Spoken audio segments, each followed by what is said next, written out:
Hey friends, trying to work on this recording king and get a saddle that will work a little bit better than the one I had. So I'm going to cut this off. You can see the dark where I need to remove material. This is the low E side that's going to be higher to compensate for the sinking top. And then the low E side, the high E side will be lower because it's not sinking. Just kind of maintain that.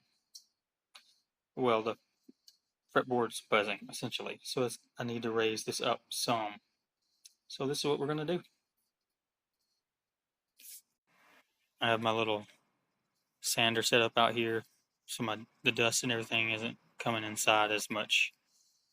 But let's see if we can get this sanded up. Alright, so the sander just kind of gummed up and wouldn't, eat up all of the excess here. So I cut it off with a hacksaw.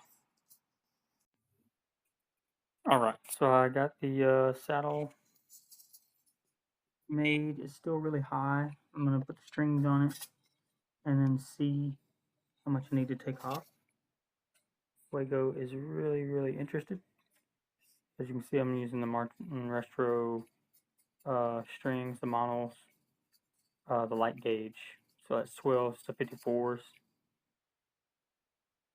Alright, wish me luck. Hopefully this will work. Alright, so we got strings back on it.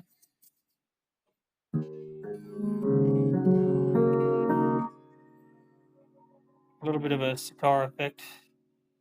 And of course the saddle is extremely high. But I'm going to measure the string height and then we'll talk about what we're going to do. Alright, so right here we're looking at 90 thousandths between the fret and the string. Over here we're looking at 110 thousandths between the top of the fret and the string. So we are going to take off 20 thousandths of this, so it's down to 70. But we have to double it here at the saddle, so there'll be 40 thousandths off this side. And maybe we'll do, 5 thousandths on this side, but we really don't want to do much here. So there we go. That's the next step. Also, we got to fix the sitar effect.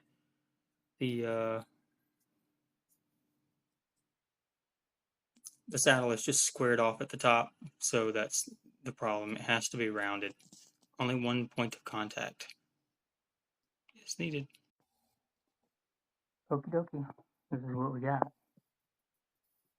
It just barely buzzes if you play it real hard on the low E. The saddle here takes into consideration the drop in the top, so that's why it's lifted here on the right. And then we're still maintaining the radius of the fretboard on the top of the saddle. The one thing that I wish that I had done is the sides here should have extended, I guess, up a little bit more instead of rounding. You can see how it's not quite perfect there. Went just a little bit too far, but it does curve down and fit exactly in the slot there. So that is kind of one bummer, but you got to live and learn, right? So that's where we're at. Let me turn this around and see if I can give you a little bit of a sound clip.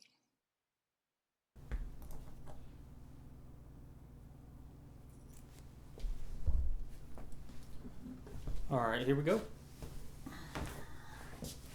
Got the Recording King back to playable status.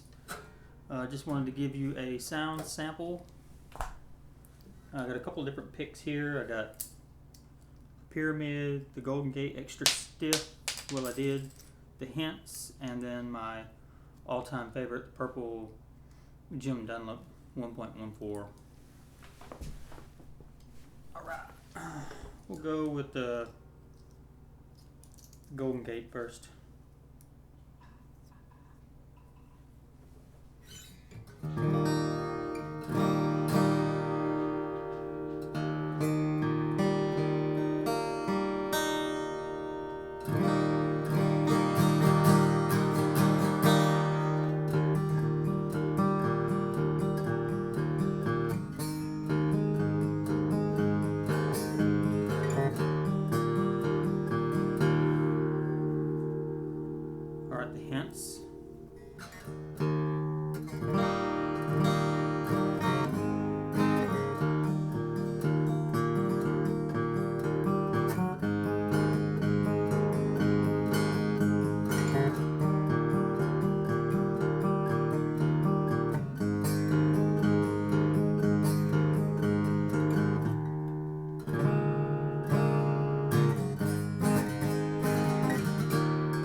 just wanted to give you a quick sound sample with the micarta sample or saddle, the Paduke bridge that I put back on there, the Addy top,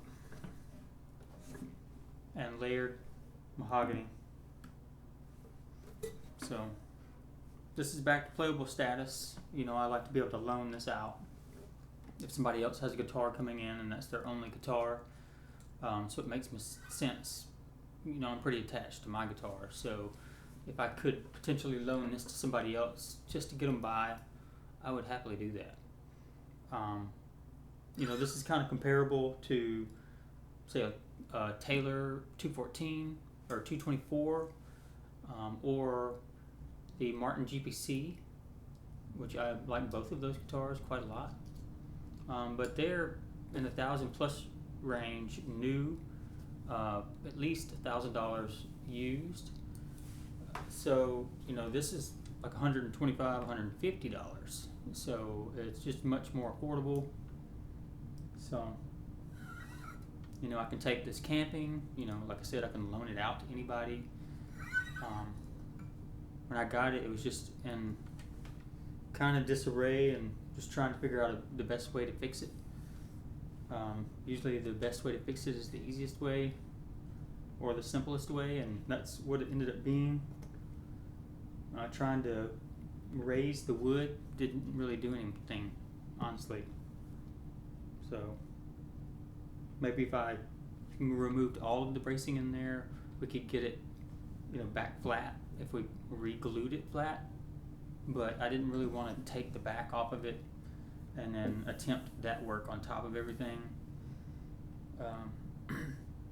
Maybe down the road I can do that, but it would be honestly just opening up the guitar to learn, and I can find a cheaper guitar for that. This would be a nice player for me and for somebody else. So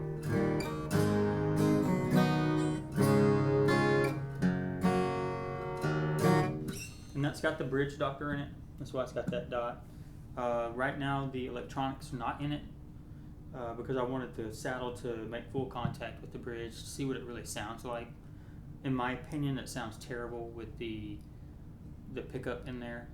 It's the kind of metalish type stripe down in the bottom. So this is what I chose to do. You could always change it back. The electronics and everything work 100% and they're in there.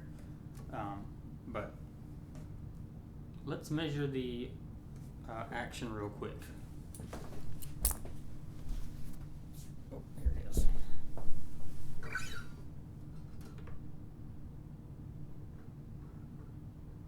About 80 thousandths on the low E.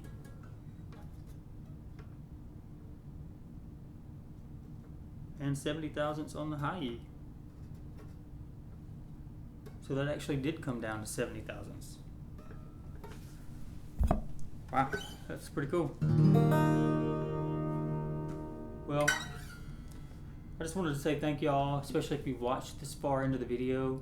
It means a lot to me that you'd be willing to do that. And I mean, I know my videos aren't the best quality, but I really hope that through my lessons I can share that and then maybe help you prevent a lesson or something like that, or prevent dealing with the same lesson. So, you know, we're all learning here. I'm not a professional guitar luthier by any means, but maybe one day I'll get there. Just keep plugging along and, you know, still enjoying this. Still gives me a reason to pick up the guitar, and we'll keep going. All right, thank y'all. Cheers. Next is going to be a quick clip, maybe a minute long, of the flowers in my front yard. So enjoy that. And then the Watson clip was at the beginning of this video. I subjected you to that as well when we were at the beach. All right, cheers. Thank y'all for watching.